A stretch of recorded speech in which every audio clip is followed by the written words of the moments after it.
صدیوں پرانی بات ہے، یمن پر ایک بادشاہ حکومت کرتا تھا۔ بادشاہ رحم دل اور انصاف پسند تھا، اپنی رعایا کا بہت خیال رکھتا تھا۔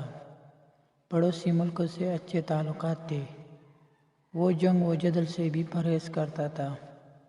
بادشاہ کی طرح شہزادے بھی رعایا کا بہت خیال رکھتے تھے۔ ایک دن ملکہ کا ہیرے جواہرات اور قیمتی موتیوں والا ہار گم ہو گیا۔ محل کے داروغہ نے بہت کوشش کی کہ ہار مل جائے، مگر ہار نہ ملا۔ اس نے انعام کا اعلان بھی کیا، مگر کسی نے بھی اتنا قیمتی ہار واپس نہ کیا۔ آخر کار معاملہ بادشاہ تک پہنچا۔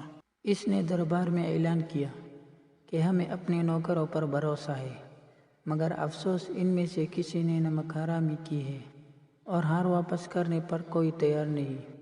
ایسا ذہین آدمی چاہیے جو ہمیں ہار ڈھونڈ کر دے، ہم اسے مالا مال کر دیں گے۔ بہت سے لوگ آئے، انہوں نے نوکر و خادموں سے پوچھ تاچھ کی، مگر کوئی بھی ہار واپس کرنے پر تیار نہ ہوا۔ ایک دن دربار لگا ہوا تھا، ایک آدمی گدا پکڑے دربار میں آیا۔ اب سب نوکر و خادموں کو حکم دیا کہ وہ گدے کی دم کو ہاتھ لگانے کے بعد اس خیمے سے ہوتے ہوئے باہر کو جائے۔ سب باری باری گدے والے خیمے سے ہوتے ہوئے گدے کی دم کو ہاتھ لگائے دوسرے خیمے میں داخل ہوتے گئے۔ ثاقب سلام کے بہانے ان کے ہاتھوں کو سونگھتا اور باہر جانے کی اجازت دیتا۔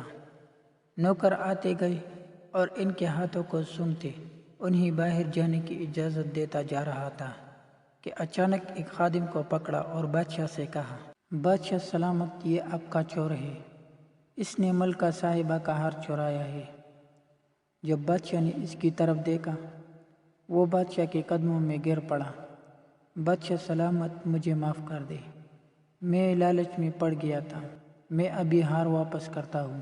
بادشاہ نے اسے ہار لانے کا حکم دیا اور ثاقب سے پوچھا، تم نے بڑی آسانی سے چور پکڑ لیا، یہ کیسے ممکن ہے؟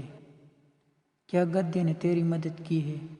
ثاقب نے مسکراتے ہوئے کہا، بادشاہ سلامت، میرے گدے میں کوئی کوالٹی نہیں، گدا تو گدا ہوتا ہے۔